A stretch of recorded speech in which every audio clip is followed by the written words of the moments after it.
Hey YouTube, it's Robert back here with another video.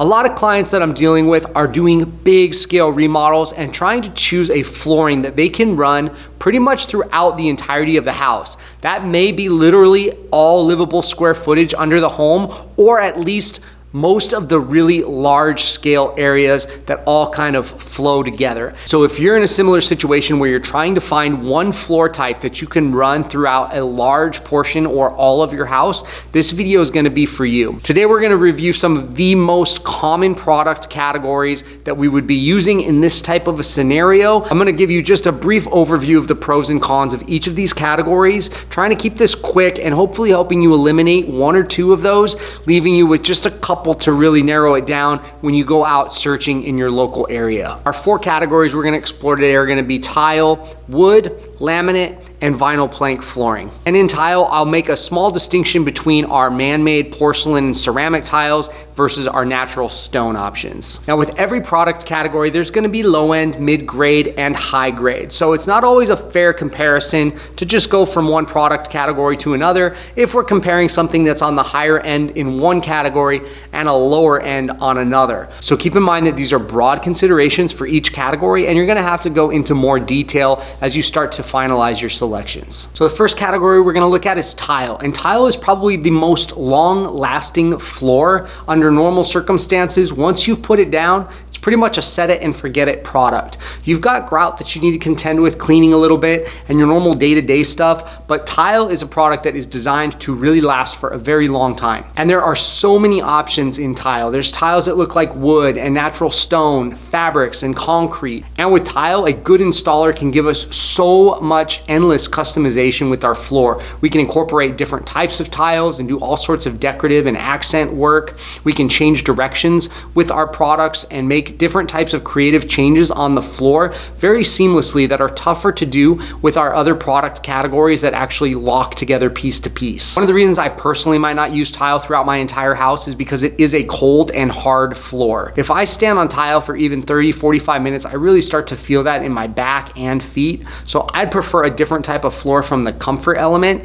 even though tile is such an easy product to care for and overall to live on. Now there's a lot of tile that's very affordable on the product side, but I would say that on the installation side, it's going to be up there with wood in terms of the cost for installation. It's not the most DIY friendly product if you haven't done flooring before, so you want to make sure that you're using a good installer, and you're typically going to be paying for that. The other thing with tile is you can't install it directly to a wood subfloor. So if your home is not built on a slab and it's built up on a wood subfloor, you need to put a concrete board down first and then install your tile onto that, which is going to increase your costs. And as long lasting as tile is, if you decide that you want to change it, it's going to be one of the more difficult and messy products to take up. Now, if we're not talking about porcelain or ceramic, but we also want to explore the potential of tiles that are made out of natural stone, like marble or travertine or limestone, then we're going to have a lot of the same advantages that we have with the man-made products, but we're also going to get that natural beauty and variation that we can only get with natural stone.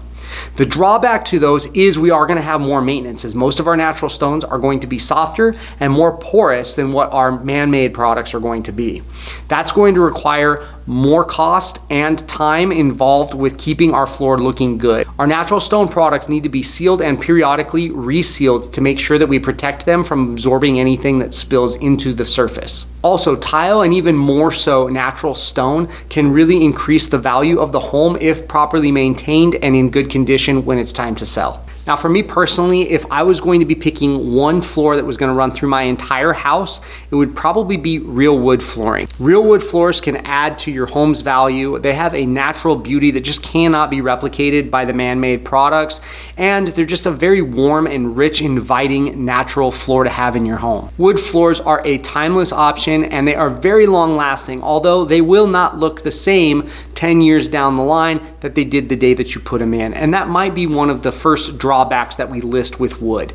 It is going to be more maintenance than some of our man-made options, and it will change over time. No matter how hard we try to avoid it, we will eventually add some nicks and scratches into our floor. Most wood species do tend to patina over time, so they actually change color as they're exposed to light. Wood is going to require the greatest degree of attention in the maintenance of the product, because we need to be aware of things like the temperature and humidity levels in the house to a much greater degree. It's going to be the most susceptible to damage from water, and we also contend with things like termites with real wood floors. So if some of those things are concerns, that might be a reason to avoid real wood flooring. There are a lot of options in wood floors, but I would say that there's not as many options as there are in some of the other categories. Most of our wood manufacturers are only sourcing a handful of different species of woods, where our man-made product can replicate basically any species of wood. So if we're looking for more exotic species of woods, there are a few manufacturers out there that are actually sourcing and making wood floors with some of those exotic species,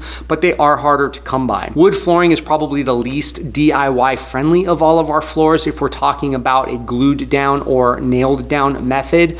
If we're talking about an unfinished wood that needs to be sanded and refinished in the home, then we are definitely not talking about a very DIY friendly product. And wood is going to be the most expensive product of all of the categories in terms of both the material and the installation. For a good quality wood and a good quality installation, we're going to be spending more than we would on any of those other product categories, except for maybe natural stone. And wood floors, very much like tile, is not an easy floor to take up. So if we do need to remove the floor at some point, it is a more difficult process than what our next two categories of floating floors are going to look like. Our next category is laminate, and laminate I think provides some of the best value of any of the categories. And when I say best value, I mean that we can get some of the most high-end offerings in the laminate category for the same price point that we would be looking at in the mid-tier of some of the other categories. Laminate's a very durable product. It's great for all of our normal day-to-day activity, including kids and pets. It's scratch resistant, it's hard to stain, and some of our newest, latest, and greatest offerings are actually offering 100% topical waterproof protection. And as a floating floor, it's actually quite comfortable to walk on versus a hardwood that's glued or nailed down to a floor, or especially tile and stone.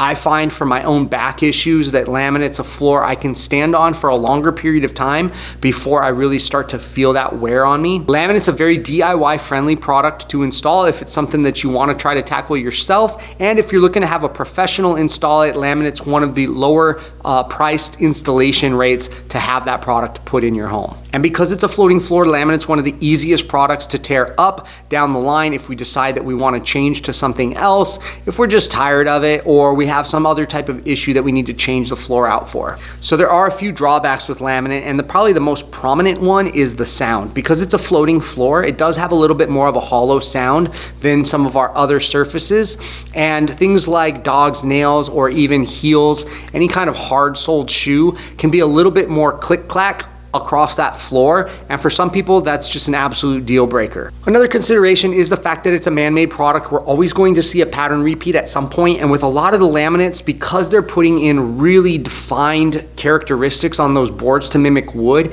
it makes it that much more apparent when we see those characteristics pop up on future planks, and that repeat starts to show across a larger area. And if we're looking for a product that we can use throughout the whole house, laminate has another major consideration that we need to be aware of. A lot of products will give a maximum distance that the planks can be run before you need to create a natural break in the floor with the transition piece to allow for the floor to expand and contract. So if we're taking those products through a standard doorway that's about 30 to 32 inches wide, or we're running the product more than 50 feet, we have to look at the manufacturer's installation requirements to make sure that we're okay to continue running those without having to put a T-molding in there that breaks up the floor. If you have a problem with those transition pieces and you're looking to do it through a large area, some manufacturers will allow you to do that. Others will tell you that they do not recommend doing that. Now, with the luxury vinyl plank category, there's going to be a lot of overlap to some of the pros and cons of our laminate category. However, there are a few distinct differences. LVP is going to offer about as much variety as any flooring category we could ask for. A big part of the reason for that is that it has been a very, very popular category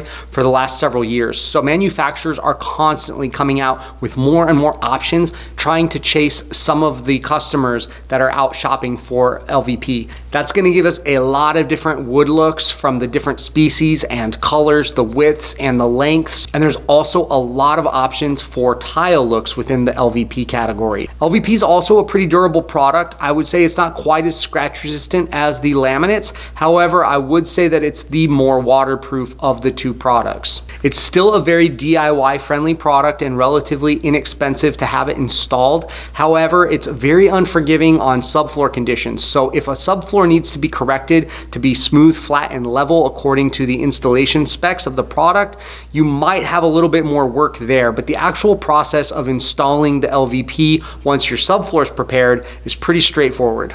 Now, the drawback to all the variety that we have out there with LVP is that there's a lot of really bad product out there. There's a lot of very cheaply made product that's poor performing. So I definitely advise you to not go out looking for the least expensive options in the luxury vinyl plank category. And the other drawback to this product is that it will fail very quickly if it is improperly installed and installed on an improper subfloor. So you need to really make sure that you know what you're doing if you're gonna put it in, or that you have an installer that's going to take the time to make sure that the subfloor preparation is handled properly so that your floor doesn't start to fail almost the moment it's finished. And if you'd like to see a little bit more of a direct comparison between the laminate and the luxury vinyl plank, I have a separate video on that, so you can go and check it out to really compare those two categories more closely. All right, so that's it. If you found this video helpful, be sure to hit the like button for me. It's a really quick to do and it helps me out a lot. If you have any questions or comments, any pros or cons you think I missed in a particular category, share those down in the comments below. And if you'd like to see more videos from me in the future, be sure to hit the subscribe button. Again, my name's Robert and I'm here to help with all your home related needs. So until next time, happy remodeling and have a great day.